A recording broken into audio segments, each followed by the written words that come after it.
హరి ఓం శ్రీమాత్రే నమ. లలితా సహస్రనామ పారాయణలో భాగంగా ఈరోజు అమ్మవారి నామం 789వ నామం, 4 అక్షరాల నామం నిస్త్రైగుణ్య.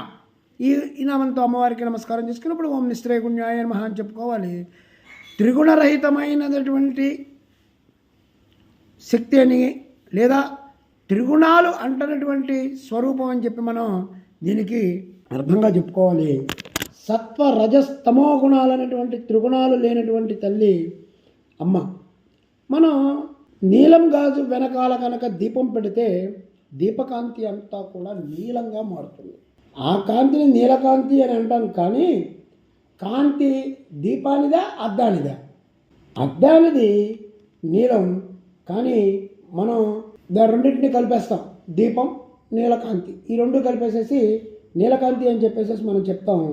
అసలు నీలం వేరు, కాంతి వేరు. ఇది మనం గ్రహించాలి. అంటే దీపానికి నీలం అంటలా, నీలానికి దీపం వల్ల నీలకాంతి బయటకు వచ్చింది. త్రిగుణాలు రంగు గాజు లాంటివి అయితే అమ్మ జ్యోతి లాంటిది. త్రిగుణాత్మకమైనటువంటి ప్రపంచాన్ని ప్రకాశింపజేస్తున్నటువంటి అమ్మవారు జ్యోతిలాగా దానికి అతీతంగా ఉన్నారు. అదే పరతత్వం యొక్క స్వరూపం. ఆ స్వరూపం అమ్మ శక్తి. వేదాల్లో చెప్పబడినటువంటి కర్మకాండ అంతా కూడా త్రిగుణ సంబంధమైనటువంటిది.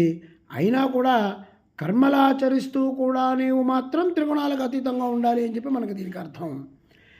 దీన్ని ఇంకో రకంగా చెప్పుకోవచ్చు. ఒక పడవ నీళ్ళల్లో వెళ్తూ ఉంటుంది. నీళ్లు వేరు, పడవ వేరు. నీళ్లు పడవలోకి రాకూడదు.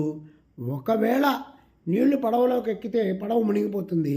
అంటే నీటి మీద పడవలాగా నీళ్ళల్లో ప్రయాణం చేస్తున్నప్పటికీ కూడా పడవలోకి నీళ్ళు ఎక్కకుండా చూసుకుంటూ ప్రయాణం సాగించేలాగా చూసుకోవడమే. అంటే నీరు మనకి అంటకుండా త్రిగుణాలకి మనం అతీతంగా ఉండాలి అని చెప్పడం దీనికి సంబంధించినటువంటి అర్థం.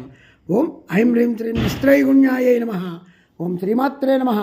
ఓం శ్రీ మహాలక్ష్మ్యై నమః. శ్రీమత్సింహాసనేశ్వర్యై నమః.